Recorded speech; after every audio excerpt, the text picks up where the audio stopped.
Praise the lord. మన ప్రభుని రక్షకుని కరుణ సంపన్నుడైన యేసుక్రీస్తు ప్రశస్త నామములో మీ అందరికీ మా హృదయాంతరాలలోంచి శుభములు వందనాలు తెలియజేస్తున్నాం.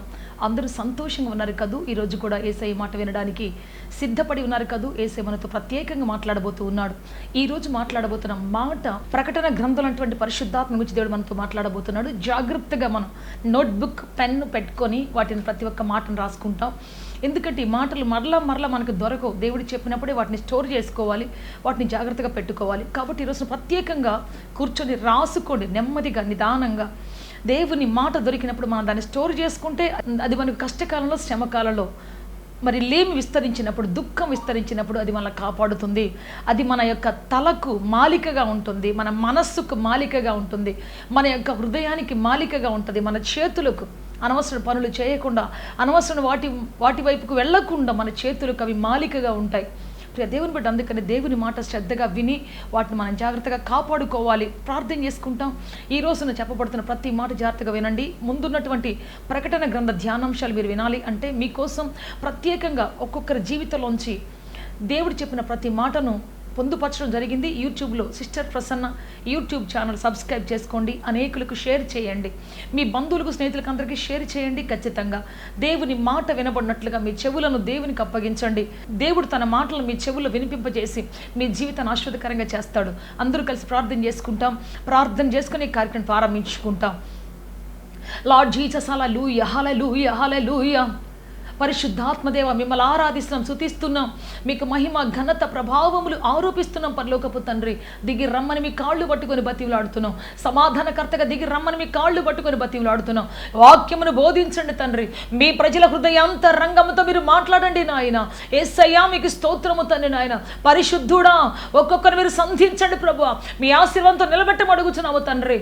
ప్రతి చెవిని సున్నతి చేయండి అయ్యా. ప్రతి హృదయ తలుపులు తెరవండి అయ్యా. మీరే కృప చూపి నడిపించి బలపరిచి స్థిరపరచమని యేసుక్రీస్తు శక్తి కలిగిన నామములు అడిగి వేడుకొంచున్నాము తండ్రి. ఆమేన్, ఆమేన్, ఆమేన్.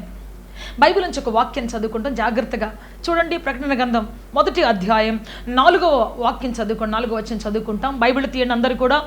యోహాను ఆశలను 7 సంఘములకు శుభమని చెప్పి వ్రాయినది. వర్తమాన భూత భవిష్యత్ కాలంలో ఉన్నవారా వాని నుండి ఆయన సింహాసనం ఎదుటనున్న 7 ఆత్మల నుండి. Praise the lord, hallelujah. So ఇక్కడ మీకు ఒక మాట చెప్తాను, జాగ్రత్తగా వినండి. ప్రకటన గ్రంథం 1వ అధ్యాయంలో 4 సార్లు 7 అనే మాట 4 సందర్భాలు వినబడుతుంది. ఇక్కడ మనము 7 సంఘములు, తర్వాత 7 ఆత్మలు, తర్వాత మనం చూస్తే 7 నక్షత్రములు, తర్వాత మనం చూస్తే 7 దీప స్తంభములు. మనం జాగ్రత్తగా వీటి యొక్క ప్రత్యేకతల గురించి నేర్చుకుందాం. మొట్టమొదటిగా 7 ఆత్మల గురించి నేర్చుకోబోతూ ఉన్నాం. ప్రైజ్ ది లార్డ్, హల్లెలూయా. 7 ఆత్మలు. సో ప్రియ దేవుని బిడ్డ, ఏ విధంగా ఈ 7 ఆత్మలు పనిచేస్తున్నాయి? 7 సంఘముల గురించి మనం నెక్స్ట్ చదువుకుంటాం. మొట్టమొదటిగా 7 ఆత్మల గురించి మనం చదువుకోబోతూ ఉన్నాం. సో ఈ 7 ఆత్మలు అంటే దేవుడు 7 ఆత్మలుగా ఉన్నాడా? పరిశుద్ధాత్మ ఒక్కటే కదా అని అంటే పరిశుద్ధాత్మ ఒక్కటే, కానీ 7 రకాలుగా పనిచేస్తాడు. బైబిల్ వివిధ రకాలుగా పనిచేశాడు. 7 చోట్ల 7 ప్రత్యేక పాత్రలు పోషించాడు ఆయన. ఇప్పుడు ఒక కలెక్టర్ ఉన్నాడంటే ఇంటి దగ్గర తండ్రి పాత్ర పోషిస్తాడు కదా, భార్య దగ్గర భర్త పాత్ర పోషిస్తాడు, తల్లిదండ్రుల దగ్గర కుమారుడు పాత్ర పోషిస్తాడు, వచ్చి ఉద్యోగం దగ్గర ఒక కలెక్టర్ పాత్ర పోషిస్తాడు కదా. ఈ విధంగా రకరకాలుగా తనకున్నటువంటి ఫ్రెండ్స్ దగ్గర ఫ్రెండ్ లాగా, కలెక్టర్ ఫ్రెండ్స్ దగ్గరికి వెళ్ళి కలెక్టర్ అని అలా ఉండడు కదా. భార్య దగ్గరికి వచ్చి నేను కలెక్టర్ను, నా మాటిని అట్లా అన్నాడు కదా. పిల్లల మీద పడి తొక్కుతున్నా, ఏం చేస్తున్నా ఒక కలెక్టరు, లేకపోతే ఒక ముఖ్యమంత్రి, లేకపోతే ఒక ప్రధానమంత్రి, పిల్లల దగ్గర తండ్రి. ఆయన ఎంత పెద్ద హోదాలో ఉన్నప్పటికీ కూడా, ఎంత పెద్ద స్టేటస్లో ఉన్నా పిల్లల దగ్గరికి వచ్చినాడు మాత్రం వాళ్ళు మీద పడి తొక్కినా, ఏం చేసినా, రక్కినా, కొరికినా కదా. మరి జుట్టు పట్టుకొని లాగుతారు, కొన్నిసార్లు నాకు అద్దిస్తా ఇద్దిస్తా మారం చేస్తారు, మీదకి కూర్చుంటారు. అయినా సరే ఆయన తండ్రి పాత్ర అక్కడ. అట్లాగే పరిశుద్ధాత్మ దేవుడు ఒక్కొక్క సమయంలో ఒక్కొక్క పద్ధతిలో పనిచేస్తున్నాడు. ఈ యొక్క పరిశుద్ధాత్మ ఎన్ని రకాలుగా బైబిల్లో పనిచేసింది అంటే మరి పావురంలాగా పనిచేసింది ఒక చోట. పరిశుద్ధాత్మ ఎలా పనిచేస్తుంటే 7 రకాలైనటువంటి వస్తువుల ద్వారా మనకు కనబరచబడుతూ ఉన్నది. మొట్టమొదట పావురం. మీతో చెప్పాలనుకున్న విషయం ఏంటంటే పావురంగా పరిశుద్ధాత్ముడు మనం దిగి వచ్చాడు, అగ్నిగా దిగి వచ్చాడు, బలమైన గాలిగా పెంతెకొస్తు దినములు దిగి వచ్చాడు. అంతేకాదు వర్షముగా, చుట్టుపక్కల వర్షము, ఆశీర్వాదకరమైన వర్షముగా వచ్చాడు, వేగముగా ప్రవహించే నదిలాగా పరిశుద్ధాత్మ పోల్చబడింది. అంతేకాదు దేవుని బిడ్డ మరి ఏలియా దుప్పటిగా పోల్చబడింది, అభిషేక తైలముగా పోల్చబడింది. ఇట్లా రకరకాలుగా పరిశుద్ధాత్మ ఒక్కొక్క ప్రాంతంలో ఒక్కొక్క విధంగా ఒక్కొక్క వ్యక్తి దగ్గర పనిచేసింది. సో ఈరోజు మనము పావురం గురించి నేర్చుకుందాం. పావురం ఎక్కడెక్కడ ఎలా పనిచేసింది, దేవుడు ఎందుకు పావురాన్ని ఎన్నుకున్నాడు, పరిశుద్ధాత్మ కోసం పావురాన్ని ఎందుకు ఒక సింబల్గా దేవుడు ఎన్నుకున్నాడు, ఈరోజు మనం తెలుసుకోబోతూ ఉన్నాం. యేసు ప్రభు బ్యాప్టిజం తీసుకుంటున్నప్పుడు మత్తయి సువార్త 3వ అధ్యాయం 16 వచనం మనం చూస్తే 16-17 వచనాలు, ఆయన బ్యాప్టిజం తీసుకుని ఒడ్డుకి ఎక్కి వస్తున్నాడు, అంతే ఆకాశం తెరవబడింది, పరిశుద్ధాత్మ పావురం వలె వచ్చేసి ఆయన మీద వ్రాలింది. ఇదిగో నా ప్రియ కుమారుడు, ఈయన యందు నేను ఆనందిస్తున్నానంటే ఒక గొప్ప శబ్దముతో ఉన్నటువంటి సాక్ష్యం బయటకు వచ్చింది. Praise the lord, hallelujah, hallelujah. So పావురం దిగి వచ్చింది అంటే ఎందుకు పరిశుద్ధాత్మ పావురానికి పోల్చబడింది, పావురాన్ని ఎందుకు పంపించాడు, పరిశుద్ధాత్మ యొక్క సిగ్నిఫికెన్స్గా ఒక సిగ్నల్గా ఎందుకు పంపించాడు దేవుడు అంటే, పావురంలో కొన్ని క్వాలిటీస్ ఉన్నాయి. అన్ని పక్షుల్లాగా ఉండే పావురం కాదు ఇది. పావురం తెల్లగా ఉంటుంది, మీకు నల్ల పావురాలు కూడా కొన్ని కనిపిస్తుంటాయి, కానీ పావురం అంటే మ్యాక్సిమం వైట్, తెల్ల పావురం. అది బయట ఎలా వైట్ ఉందో లోపల కూడా అలాగే ఉంటుంది. దానికి చేదు అనేది ఉండదు, కక్ష అనేది ఉండదు, కార్పణ్యం అనేది ఉండదు. ఫస్ట్ మనం నేర్చుకుందాం, అది తెల్లనిది అంటే పరిశుద్ధమైనది. 1 పేతురు పత్రిక 1వ అధ్యాయం 16 వచనం మనం చూస్తే, నేను పరిశుద్ధుడై ఉన్న ప్రకారం మీరు పరిశుద్ధులు ఉండమని చెప్పాడు దేవుడు. దేవుడు మనలో చాలామంది ఐశ్వర్యవంతులై ఉండకపోవచ్చు, జ్ఞానవంతులై ఉండకపోవచ్చు, అందంగా ఉండేవాళ్ళై ఉండకపోవచ్చు, ఐశ్వర్యం గల వాళ్ళు ఉండకపోవచ్చు, మన జీవితంలో చాలా లేవు, కొన్ని క్వాలిటీస్ లేవు, ఇతరులు కొన్ని క్వాలిటీస్ మనకు లేకపోవచ్చు. కానీ దేవుడు ఏం అడిగాడు అంటే, నువ్వు ఐశ్వర్యవంతుడిగా ఉండు అనలేదు, కానీ నువ్వు బలవంతుడిగా ఉండు అనలేదు, కానీ ఇవన్నీ నీ క్వాలిటీస్. బట్ దేవుని క్వాలిటీ ఏంటి అంటే, దేవుడు ఆశించినటువంటి ప్రైమరీ అత్యుత్తమైనటువంటి క్వాలిటీ ఏంటంటే, నేను పరిశుద్ధుడిని కాబట్టి నువ్వు పరిశుద్ధుడు అయి ఉండు, నేను పరిశుద్ధుడిని కాబట్టి నువ్వు పరిశుద్ధురాలు అయి ఉండు. ఇది ఆజ్ఞ. పరిశుద్ధత లేకుండా ఎవరు ప్రభువుని చూడరు, దేవుని కార్యాలు చూడలేరు. పరిశుద్ధత లేకుండా ఎవరు దేవుని యొక్క మహిమను చూడలేరు వాళ్ళ జీవితంలో. కాబట్టి పరిశుద్ధత అనేది చాలా ప్రాముఖ్యమైనది. Praise the lord, hallelujah, hallelujah. So అందుకే దేవుడు అంటున్నాడు పరిశుద్ధత కలిగి ఉండండి. ఈ పావురం యొక్క క్వాలిటీ ఏంటంటే పరిశుద్ధత కలిగినదే. Praise the lord, hallelujah, hallelujah. So దాని యొక్క రూపం, తెల్లని రూపం పరిశుద్ధతకు సాదృశ్యంగా ఉన్నది. అంతేకా దాని లోపల మనం చూసినప్పుడు దాని లోపల అంత చేదు లేకుండా చాలా అద్భుతంగా ఉంటుంది. అన్ని పక్షులకు చేదు ఉంటుంది, కానీ పావురానికి వెతికిన చేదు కనపడదు. దేవుని బిడ్డ మన జీవితంలో కూడా ఈ బిట్టర్నెస్ అనేది అంటే చేదైన వేరు మన జీవితంలో మొలవకుండా జాగ్రత్త పడాలి. అనేక సార్లు దేవుని బిడ్డ ఎవరైనా మనల్ని గాయపరిచినా, ఎవరైనా మన జీవితాన్ని దుఃఖపరిచినా, ఎవరైనా మన బ్రతుకులో శాపాన్ని మిగిల్చినా, కన్నీరు మిగిల్చినా, మన జీవితాన్ని కన్నీటి లోయగా మార్చినా, దాన్ని గుర్తు పెట్టుకొని సంవత్సరాల తరబడి ఏడ్చి బాధపడి ఆ లోతుని ఎక్కువ చేసుకుంటాం, గాయపు లోతుని పెంచుకుంటాం. గాయాన్ని మాన్నివ్వకుండా, నొప్పిని మాన్నివ్వకుండా దాన్ని అలాగే గోకి బాధపడతా ఉంటాం. అయితే దేవుని బిడ్డ ఈ రోజున మన జీవితంలో ఈ చేదును పెంచుకోవడం వల్ల ఏం జరుగుతుందంటే ఇంకా పెరిగి భారం పెరిగిపోయి వాళ్ళు చేసిన గాయం కంటే మనకు మనం చేసుకునే గాయం ఎక్కువ ఉంటుంది, మనకు మనం పడే బాధ ఎక్కువ ఉంటుంది, మనకు మనం పడే యాతన ఎక్కువ ఉంటుంది. అందుకని గాయము చేసినటువంటి వాళ్ళని గాయాన్ని గుర్తు చేసుకోకుండా దాన్ని పదే రేపుకోకుండా గాయాన్ని స్వస్థపరిచే దేవుణ్ణి మనం గుర్తు చేసుకోవాలి. ప్రైజ్ ది లార్డ్, హల్లెలూయా, హల్లెలూయా. మన గాయాలు కట్టే దేవుణ్ణి మనం గుర్తు చేసుకోవాలి. గాయపరిచిన వాళ్ళు గుర్తొస్తే మనకు గాయం పెరుగుతుంది. గాయాన్ని కట్టేవాడు, గాయాన్ని పొందినటువంటి దేవుడు, గాయపు విలువ, గాయపు లోతు, గాయపు ఆ బాధ తెలిసినటువంటి దేవుని మనం గుర్తు చేసుకుంటే ఆయన మన గాయాన్ని కట్టడం మాత్రమే కాదు, మనలను ఎటువంటి నొప్పి లేకుండా ఆయన మనల్ని స్థిరపరుస్తాడు. ప్రైజ్ ది లార్డ్, హల్లెలూయా, హల్లెలూయా. దేవుని బట్టి అందుకే ఈ రోజున లోపల చేదు పెట్టుకొని వాళ్ళకేదో ఒకటి చేయాలి, ప్రతీకారం తీర్చుకోవాలి, పగ తీర్చుకోవాలి. నాకు ఇలాంటి గాయం చేశారు, నాకు ఇలాంటి బాధ పెట్టారు, నాకు ఇలాంటి దుఃఖాన్ని మిగిల్చారు, నాకు ఇటువంటి భయంకరమైన కన్నీరు మిగిల్చారు, కాబట్టి నేను కూడా ఏదో ఒకటి చెయ్యాలి వాళ్ళకి అనేటువంటి ఒక చేదు పెట్టుకుంటే, ఒక గాయాన్ని పెట్టుకుంటే జీవితంలో మనం ఎప్పటికీ కూడా గొప్ప వ్యక్తులం కాలేం. ఎందుకంటే ఎక్కడ చేదు ఉంటుందో అక్కడ దేవుని కృప ఉండదు, ఎక్కడ చేదు ఉంటుందో అక్కడ దేవుని మహిమ ఉండదు, దేవుడు పని చేయడు అక్కడ. అందుకని మనం చేతును ఇమ్మీడియట్గా దేవుని చేతులు పెట్టేయాలి. దేవుని చేతిలో ఇమ్మీడియట్గా ఆ చేతులు పెట్టేసేసి ఆయన మాధుర్యాన్ని తీసుకోవాలి, ఆయన క్షమాపణ తీసుకోవాలి, మనం ఆయన సమాధానం తీసుకోవాలి. మనం అప్పుడే మన జీవితంలో ఉన్నతంగా ఎదుగుతాం, ఫలిస్తాం. ఎందుకంటే యుద్ధం యెహోవాది, పగ తీర్చుకోవడం ఆయన పని. నీ శత్రువు మీద పగ తీర్చుకునే పని నువ్వు ఆయనకు అప్పగిస్తే ఆయన చాలా బాగా తీర్చుకుంటాడు, పగ తీర్చుకుంటాడు. నిన్ను మాత్రం ఉన్నత శిఖరాన్ని తీసుకుని వెళతాడు. Praise lord. Hallelujah, hallelujah. అందుకే ప్రియ దేవుని బిడ్డ, చేదు పెట్టుకోవద్దు మన జీవితంలో. చేదు ఎక్కడ మన జీవితంలో ఉండకూడదు. చేదైన జీవితం ఉంటే ఎప్పటికీ మనం గొప్ప వ్యక్తులం కాలేం.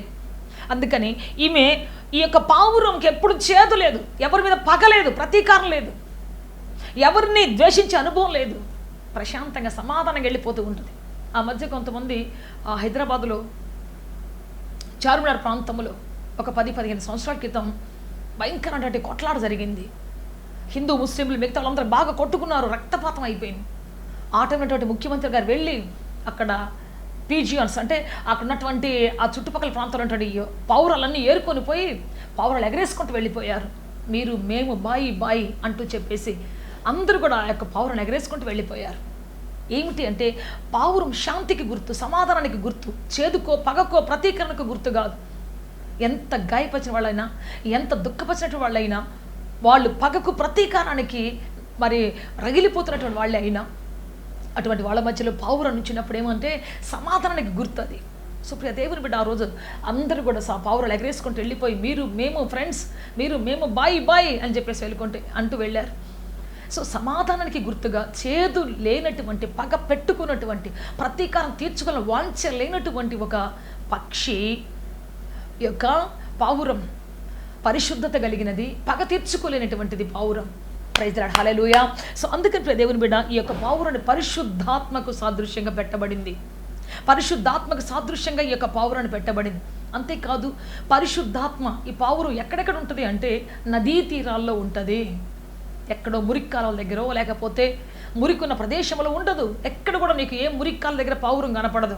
రాబందులు కనపడతాయి, కాకులు కనపడతాయి, మరి పక్షులు కనపడతాయి. కానీ ఈ యొక్క పావురం మాత్రం పొరపాటున ఎక్కడ కనబడదు. చచ్చిపోయినటువంటి కళేబరాల దగ్గర కానీ రాబందులు కొట్టుకొని తింటుంటాయి, కాకులు కొట్టుకొని తింటుంటాయి. కానీ నీకు పావురం ఎక్కడ కనబడదు. ఇవి ఎక్కడ కనబడతాయి అంటే మరి నదీ తీరాలలో, ఫ్రెష్గా వాటర్ ప్రవహిస్తున్నటువంటి చోట, ఉద్యానవనాల దగ్గర, మరి ప్రశాంతమైన వాతావరణం ఉన్న దగ్గర, ఈ గలిబిలు ఉన్న దగ్గర ఉండలేవు అవి. అందుకని అవన్నీ ప్రశాంతంగా ఉండే చోటుకి వెళ్ళిపోతూ ఉంటాయి. సో ప్రియ దేవుని బిడ్డ, ఎప్పుడైతే మన జీవితంలో పావురంటి మనసు వస్తుందో మనము ఏ మురికి దగ్గర కూర్చోలేం, ఏ పాపిష్టి ప్రజల దగ్గర కూర్చోలేం, వాళ్ళతో కలిసిపోలేం, వాళ్ళతో పాటు కలిసి తిని తాగి వాళ్ళతో పాటు ఇష్టంగా నెగురి డ్యాన్స్లు వేసే వాళ్ళం కాదు మన జీవితం. పరిశుద్ధాత్మ అందుకు ఒప్పుకోదు. నీ లోపల అంతరంగంలో పరిశుద్ధాత్మ ఉంటే ఏ మురిగిపోయినట్టు వాళ్ళ చోట ఉండలేవు, ఏ పాపిష్టి యొక్క ప్రదేశాల్లో ఉండలేవు, మనసును కల్మషం చేసే ఏ ప్రదేశంలో బ్రతకలేవు, ఏ తాగుబోతుల దగ్గర, ఏ ఇష్టానుసార మనుషుల దగ్గర నువ్వు ఉండలేవు, నీ బ్రతకలేవు, ఆ ప్రదేశాలు నువ్వు కోరుకోలేవు ఎంత మాత్రం కూడా. కాబట్టి పరిశుద్ధాత్మ అనేది నెమ్మది కలిగింది, సమాధానం కలిగింది, పరిశుద్ధత కలిగింది.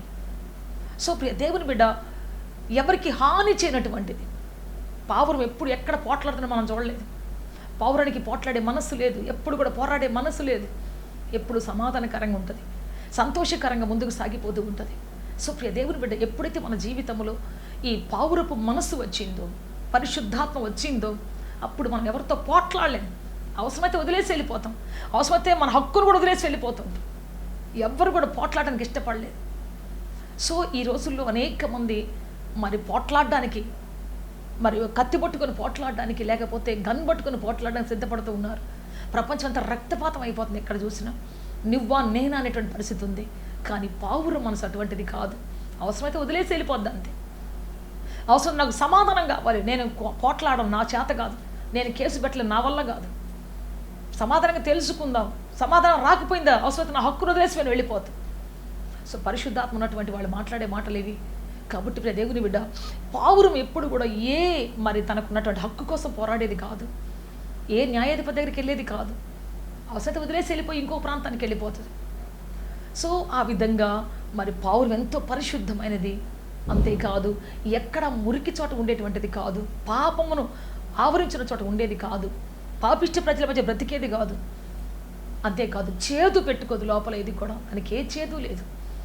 కల్మషం లేనటువంటి జీవితం కలిగినటువంటిది పావురం. కాబట్టి పరిశుద్ధాత్మ దేవుడు పావురాన్ని తన సింబల్గా ఎంచుకున్నాడు, తన సింబల్గా కోరుకున్నాడు. Praise lord. హల్లెలూయా. అంతేకాదు దాని కళ్ళ నిండా నీళ్ళు ఉంటాయి ఎప్పుడు కూడా. మీరు చూడండి, కళ్ళ నిండా నీళ్లు ఉంటాయి. మనం చూస్తే యెషయా గ్రంథం 59వ అధ్యాయం 11వ వచనం మనం చదువుకుంటాం. ఇక్కడ మేమందరం ఎలుగు బంట్ల వలె బొబ్బరించుచున్నాము, గువ్వల వలె దుఃఖరవము చేయుచున్నాము. గువ్వ అనే చోట ఇంగ్లీష్ ఇక్కడ పిజియన్ అని రాసి ఉంటుంది, డవ్ అని రాసి ఉంటుంది, అంటే పావురం అని. గువ్వ, పావురం ఇవన్నీ కూడా ఒక జాతికి సంబంధించినటువంటివి. దుఃఖారావం చేస్తున్నాం. వెలుగుబండ్లు అయితే బొబ్బరిస్తున్నాయంట, ఫైటింగ్కి రంకెలు వేస్తున్నాయి. కానీ ఈ గువ్వలు మాత్రం, ఈ యొక్క పావురాలు మాత్రం దుఃఖారావం చేస్తున్నాయంట, దుఃఖపడుతున్నాయి. దేనికోసం తెలుసా? పరిశుద్ధత కోసం. దేనికోసమో తెలుసా? దేవుని యొక్క చిత్తాన్ని నెరవేర్చడం కోసం. ప్రైజ్ ది లార్డ్, హల్లెలూయా. దేనికోసం ఏడుస్తాం? లోకంలో చాలామంది ఏడుస్తున్నారు. నేను ప్రేమించిన అబ్బాయి కావాలని, నేను ప్రేమించిన అమ్మాయి కావాలని, నాకు పలానా ఇష్టం, నాకు బైక్ కావాలి, లేకపోతే నేను పలానా కాలేజీలో సీట్ తెచ్చుకోవాలి, పలానా చోట ఉండాలి, నేను పలానా చోట, పలానా స్టేటస్ నాకు కావాలి, పలానా స్థితి నాకు కావాలి. ప్రతి ఒక్కరూ దేనికోసం దానికోసం ఏడుస్తున్నారు. కానీ పావురం దేనికోసం దుఃఖారావం చేస్తుంది అంటే దేవుని చిత్తం నెరవేర్చడానికి, పరిశుద్ధత కోసము. ప్రైజ్ ది లార్డ్, హల్లెలూయా. ఈరోజు మీకు ఒక్క వ్యక్తిని పరిచయం చేస్తాం. మీకు బాగా తెలిసినటువంటి ఒక వ్యక్తి. ఆమె ఎవరు అంటే యెఫ్తా కుమార్తె. ఒకసారి మనం యెఫ్తా జీవితంలోకి, ఆ కుమార్తె యొక్క జీవితంలోకి ఒకసారి మనం ముందుకు వెళదాం, చూద్దాం. న్యాయాధిపతుల గ్రంథంలో యెఫ్తా కుమార్తె చెప్పినటువంటి ఒక అద్భుతమైన మాటను మనం గుర్తు చేసుకుందాం. ఒకసారి చూద్దాం రండి. న్యాయాధిపతుల గ్రంథం 11వ అధ్యాయం 26వ వచనం చదువుకుంటాం. ఆమె, నా తండ్రి యెహోవాకు మాట ఇచ్చి ఉంటివా? నీ నోటి నుండి బయలుదేరిన మాట చొప్పున నాకు చేయుము. యెహోవా నీ శత్రులైన అమ్మోనీయుల మీద పగ తీర్చుకొని ఉన్నాడని అతనితో అనెను. మరియు ఆమె, చాలా జాగ్రత్తగా వినాలి, నా కోసం చేయవలసింది ఏమనగా 2 నెలల వరకు నన్ను విడువుము. నేనును నా చెలికత్తెలను పోయి కొండ మీద ఉండి నా కన్యాత్వమును గూర్చి ప్రలాపించేదను. ప్రైజ్ ది లార్డ్, హల్లెలూయా. ఈ మాట నాకు చాలా నచ్చినటువంటి మంచి మాట. ఏంటి అంటే ఆమె దేనికోసం ప్రలాపిస్తుందంట? ఒక న్యాయాధిపతి కూతురు, ఎన్నో ఆశలతో పెనవేసుకున్నటువంటి జీవితం, ఎన్నో కోరికలతో పెనవేసుకున్నటువంటి జీవితం. అయితే ఇప్పుడు అర్జెంటుగా తండ్రి ఆమెను మొక్కుబడి చేసి దహన బలిగా అర్పిస్తానని చెప్పాడు. దహన బలి అంటే కాల్చి చంపేయటం కాదు, కానీ కాల్చి చంపటం కాదు, కానీ కాలుచున్నటువంటి రాళ్ల మధ్యలో దేవుని సేవ చేయటం, కఠినమైన పరిస్థితుల మధ్యలో పరిశుద్ధాత్మ అగ్నితో కలిసి సేవ చేయటం, ఈ యొక్క పరిచర్య. సో ప్రియ దేవుని బిడ్డ, ఈ సేవ కోసం ఆమెను అప్పగించినప్పుడు ఆమె ఒకటే మాట చెప్పింది, నాయనా 2 నెలల వరకు నాకు టైం ఇవ్వు. నువ్వు చెప్పినట్టే నీ శత్రువులకు విజయం వచ్చినప్పుడు నీవు నన్ను అప్పగిస్తానని చెప్పావు కదా, నా ఇంట్లోంచి ఏది మొదట వస్తుందో దాన్ని అప్పగిస్తానన్నా, దహనబలిగా అర్పిస్తానన్నావు. నేను వచ్చాను, నాకు తెలియదు. అయినా సరే నువ్వు చేసిన మొక్కుబడి ప్రకారం, దేవునికి ఇచ్చిన విజయం ప్రకారం ఖచ్చితంగా నేను నీ మాటకు లోబడతాను. అయితే 2 నెలల వరకు నన్ను విడిచిపెట్టిన ఆయన, నేను వెళ్ళి ఆ కొండసీమల్లోకి వెళ్ళి, అరణ్యాల్లోకి వెళ్ళి నేను నా యొక్క కన్యాత్వం కోసం ప్రలాపిస్తానని చెప్పింది. ప్రైజ్ ది లార్డ్, హల్లెలూయా. ఈరోజు ఎంతమంది ప్రలాపిస్తున్నారు కన్యాత్వం కోసం? ఒక పురుషుడు పరిశుద్ధత కోసం, ఒక కన్యాత్వం కోసం. ఎందుకంటే కన్య అనేది బైబిల్లో చాలా విశేషమైనది. కన్య గర్భం కోసం యేసు ప్రభువే ఎదురు చూశాడు. పరిశుద్ధమైనటువంటి ఒక కన్య గర్భం కోసం ఆయన రావటానికి ఎదురు చూస్తూ ఉన్నాడు. ప్రైజ్ ది లార్డ్, హల్లెలూయా. ఎటువంటి కన్య దొరుకుతాను ఎదురు చూస్తారు. ఎత్తికి చివరికి మరియ గర్భం పరిశుద్ధమైనని తెలిసి ఆమె కన్య కనుక ఆమె గర్భంలో చేసి ప్రభు వచ్చాడు. Praise the lord, hallelujah. అంతేకాదు దేవుని బిడ్డ, మరి అహష్వేరోషు రాజు తన భార్యగా ఉండటానికి కన్యను కోరుకున్నాడు. అబ్రహాము తన కుమారుడైనటువంటి ఇస్సాకుకు వివాహం చేయడానికి ఒక కన్యను కోరుకున్నాడు. Praise the lord, hallelujah. Yes ప్రియ దేవుని బిడ్డ, కన్య అనేది చాలా అద్భుతమైనటువంటి. ఫిలిప్పు కుమార్తెలు 4 కన్యలుగా ఉన్నారు. వారు సంఘములో ప్రవచించేవారుగా ఉన్నారు. ప్రవచన వాక్కులతో దేవుడు నింపుతున్నారు వాళ్ళని. అందుకే చెప్తున్న ప్రియ దేవుని బిడ్డ, ఈ రోజున కన్య అనే దానికి చాలా పరిశుద్ధమైనటువంటి ఒక ఉన్నతమైన హోదా ఉంది. దేవుడే దిగివచ్చి మరి ఆమెను కోరుకున్నటువంటి ఒక హోదా, రాజులే దిగివచ్చి కోరుకున్నటువంటి హోదా, అధికారులే దిగివచ్చి, గొప్పింటి వాళ్ళు దిగివచ్చి. ఈరోజు కూడా చాలామంది పెళ్లి సంబంధం కోసం వస్తుంటారు. సిస్టర్, మీ చర్చిలో ఎవరైనా పరిశుద్ధమైనటువంటి యథార్థమైన కన్యలు ఎవరైనా ఉంటే చెప్పండి సిస్టర్, మాకు పైసా కట్నం వద్దు, మేమేమి ఎక్స్పెక్ట్ చేయట్లేదు, మాకేది వద్దు, పిల్లనిస్తే చాలు, మా ఇంటికి వచ్చి పరిశుద్ధంగా బ్రతికితే చాలు అంటున్నారు. ఎత్తుక్కుంటాం కొన్నిసార్లు, ఈ అమ్మాయి మంచిదా, ఆ అమ్మాయి మంచిదా, ఆ అబ్బాయి మంచోడా, ఈ అబ్బాయి మంచోడా. 100% మాకు కాన్ఫిడెన్స్ వచ్చే వాళ్ళ కోసం ఎత్తుక్కుంటా ఉంటాం. చాలా సంబంధాలు వస్తుంటాయి అట్లాంటి. సో ప్రియ దేవుని బిడ్డ, అటువంటి పరిస్థితి మన జీవితంలో, మన పిల్లల జీవితంలో ఉంటే ఎంతో ఆశ్చర్యకరమైనటువంటి కుటుంబం అది. నువ్వేమి లేకపోయినా దేవుని యొక్క చరిత్ర ఉన్నతంగా నిలబెట్టుకుంటాడు. అంతేకాదు, పరిశుద్ధంగా బ్రతికినటువంటి యోసేపును దేవుడు మరి రాజ్య సింహాసనం ఎక్కించాడు. పరిశుద్ధంగా బ్రతికినటువంటి దానియేలుని దేవుడు ఉన్నత స్థితికి తీసుకొని పోయాడు. పాపుల మధ్యలో బ్రతుకుతూ కూడా పరిశుద్ధంగా తన జీవితాన్ని కాపాడుకున్నటువంటి శామ్యూయేల్ని ఆయన దాను మొదలుకొని బెయేర్షెబా వరకు ప్రవక్తగా స్థాపించాడు. 5 ఉద్యోగాల్లో, ఉన్నతమైన ఉద్యోగాలు అతను స్థిరపరిచాడు. ప్రైజ్ ది లార్డ్, హల్లెలూయా. బైబిల్లో పాపులకు క్షమాపణ ఉంది, పరిశుద్ధులకు ఉన్నత శిఖరం ఉంది. ఆమేన్, హల్లెలూయా. పాపులను దేవుడు వదలలేదు, వాళ్ళని పరిశుద్ధపరిచి వాళ్ళని కడగటానికి వచ్చాడు. కానీ పరిశుద్ధంగా బ్రతికినటువంటి వాళ్ళని ఏం చేశాడంటే రాజులందరికంటే పైవారిగా, అధికారుల కంటే పైవారిగా, జ్ఞానుల కంటే పైవారిగా, వారు ఏ గుడిసెలో పుట్టినా సరే, వాళ్ళు ఏ బానిసత్వంలో ఉన్నా సరే, వాళ్ళ స్థితిని దేవుడు లెక్కించలేని ఉన్నత స్థాయి తీసుకొని వెళ్ళాడు. ప్రైజ్ ది లార్డ్, హల్లెలూయా. అందుకే చెబుతున్న ప్రియ దేవుని బిడ్డ, పరిశుద్ధత చాలా ప్రాముఖ్యమైంది. దేవుడు చెప్పిన మాట, నేను పరిశుద్ధుడై ఉన్న ప్రకారం మీరు పరిశుద్ధులై ఉండండి. పరిశుద్ధాత్మ కోసం, పరిశుద్ధత కోసం అంగలార్చండి, అడగండి దేవుణ్ణి. వెండి బంగారాల కోసం కాదు, లోకమైనటువంటి వాటి కోసం కాదు, లోకంలో ఉన్నటువంటి శ్రేష్టమైన వాటి కోసం కాదు, కానీ అన్నిటికంటే అత్యున్నతమైనటువంటి దేవుడే కోరుకుంటున్నటువంటి పరిశుద్ధత కోసం ప్రలాపించండి, ఏడవండి, దుఃఖపడండి, అంగలార్చండి. ఆమేన్, హల్లెలూయా. ఉపవాస కోటాలు పెట్టండి, నలుగొట్టుకోండి శరీరాన్ని. దేవునితో, దేవుని ఆత్మతో మీ మనసు నింపుకోండి, దేవుని వాక్యత మీ మనసు నింపుకోండి అని చెప్పేసి దేవుడు చెప్తూ ఉన్నాడు. భారతదేశానికి వచ్చినటువంటి మిషనరీలు అనేక మంది తమ పిల్లలను పోగొట్టుకున్నారు, భార్యలను పోగొట్టుకున్నారు, తమకున్నటువంటి ఆరోగ్యాన్ని పోగొట్టుకున్నారు. కొన ప్రాణం వరకు పోరాడుతూ వాళ్ళు ఉన్నటువంటి భారతదేశంలో సేవలు విడిచిపెట్టి వెళ్లకుండా ఇక్కడే త్యాగమైపోయారు. ఈరోజు అమెరికా, బ్రిటన్ ఇవన్నీ ఎందుకు గొప్ప దేశాలంటే ఎంతోమంది అక్కడి నుంచి ప్రాణాలతో వచ్చి ప్రాణాలు విడిచిపెట్టారు దేవుని రాజ్యం కోసం. ప్రియ దేవుని బిడ్డ, అందుకే ఈ రోజున అనేక దేశాలు ఉన్నతంగా దేవుడు ఆశీర్వదించాడు వాళ్ళని. వాళ్ళ త్యాగాన్ని బట్టి వాళ్ళ యొక్క దేశాల్లో ఉన్నతమైన ప్రాముఖ్యమైన దేశాలుగా అందరూ తలెత్తి చూడగలిగే దేశాలుగా దేవుడు మార్చుకున్నాడు. ఎంతమంది అమెరికా దేశం నుంచి, ఎంతమంది ఇంగ్లాండ్ దేశం నుంచి వచ్చారు పరిచయం చేయడానికి, ఇక్కడ చచ్చిపోవడానికి వచ్చారు అంతే. ప్రియ దేవుని బిడ్డ, ఆ విధంగా మరి వాళ్ళు పరిచయం చేశారు కాబట్టి, త్యాగపూర్తం చేశారు కాబట్టి ఈ రోజున వాళ్ళ పేర్లు, వాళ్ళ దేశాలు, వాళ్ళ ఉనికి అన్నీ కూడా శాశ్వతంగా, సౌభాతిశయంగా, గుర్తింపుగా మిగిలిపోయాయి. అనేక మంది పుట్టారు, ఆ రోజుల్లో తిన్నారు, తాగారు, ఇష్టానుసారం బ్రతికారు, చచ్చిపోయారు. ఎవరు వాళ్ళని గుర్తుపెట్టుకోరు, ఎవరు వాళ్ళ బట్టి ఒక్కరు ఇన్స్పైర్ కారు, వాళ్ళ బట్టి ఎవరికి ఏ లాభం లేదు, వాళ్ళని బట్టి ఎవరికి ఏ కష్టం తొలగిపోదు. ఒక బ్రదర్ చెప్తున్నాడు మొన్న ఈ మధ్య, మా నాన్న నేను ఇద్దరం కలిసి కూర్చొని తాగేవాళ్ళం అక్క, ఆ తండ్రిని బట్టి కుమారుడికి ఏమీ లేదు, కుమారుడు బట్టి తండ్రికి ఏ లాభం లేదు. ఇద్దరు తాగి, ఇద్దరు కొట్టుకొని, ఇద్దరు ఒకరినొకరు జుట్లు పట్టుకొని రోడ్డు మీద తన్నుకునేవాళ్ళు. అటువంటి వాళ్ళ వల్ల ఎవరికి ప్రయోజనం? అందరు నవ్వుతారు, ఏలెత్తి చూపిస్తారు, దుఃఖం అంటే దుఃఖం, వాళ్ళ బట్టి శాపం తప్ప ఇంకేమీ లేదు. కానీ ప్రియ దేవుని బిడ్డ, ఒక తండ్రి పరిశుద్ధుడై పాపంలో ఉన్నటువంటి కుమారుడు రక్షించుకోగలడు. ఒక కుమారుడు పరిశుద్ధుడై లోకంలో కొట్టుకొని పోతున్న తండ్రిని కాపాడుకోగలడు. ప్రైజ్ ది లార్డ్, హల్లెలూయా. దీనిని త్యాగం అంటారు. ప్రైజ్ ది లార్డ్, హల్లెలూయా. నేను పాపం చేయకుండా నిగ్రహించుకొని అనేకులు కాపాడాలి, నా శరీరాన్ని దేవునికి అర్పించి అనేకులు కాపాడాలనేటువంటి ఒక తృష్ణ, త్యాగపూరితమైన తృష్ణ ఇది. కనుక ప్రియ దేవుని బిడ్డ, ఈ రోజున అనేక మంది పావురాల్లాగా తమ బ్రతుకును మార్చుకున్నారు కాబట్టి, ఈ రోజున అనేక మంది దేవుని బలిపీఠం మీద నిలబడి ఉన్నారు కాబట్టి అనేక మంది ఈరోజు ప్రశాంతంగా బ్రతుకుతున్నారు, సంఘాలు కట్టబడుతున్నాయి, అందరూ క్షేమకరంగా బ్రతుకుతున్నారు. Praise the lord, hallelujah. So ఈ రోజున మరి మనం పావురం వలె పరిశుద్ధాత్మలో పావురం వలె బ్రతికినప్పుడు మన జీవితం కూడా పరిశుద్ధాత్మక సూచనగా మార్చబడిపోతుంది, పరిశుద్ధాత్మక సూచనగా కనబడుతుంది. ప్రైజ్ ది లార్డ్, హల్లెలూయా. దేవుడు అటువంటి కృప మనకు అనుగ్రహించినట్లుగా, అటువంటి భాగ్యం దయచేయనట్లుగా మనం అందరం ప్రార్థన చేసుకుంటాం. తలలు వంచి అందరూ ప్రార్థన చేసుకుంటాం. నేను మీతో పాటు ప్రార్థన చేయాలని ఆశిస్తూ ఉన్నాను. పరిశుద్ధాత్మ నీకు కావాలంటే, నీవు కూడా పరిశుద్ధంగా బ్రతకాలని ఆశిస్తే, ఈరోజు నీ కొరకు కూడా ప్రార్థన చేయాలని ఆశపడుతున్నాను. అందరం తలలు వంచి ప్రార్థన చేసుకుందామా?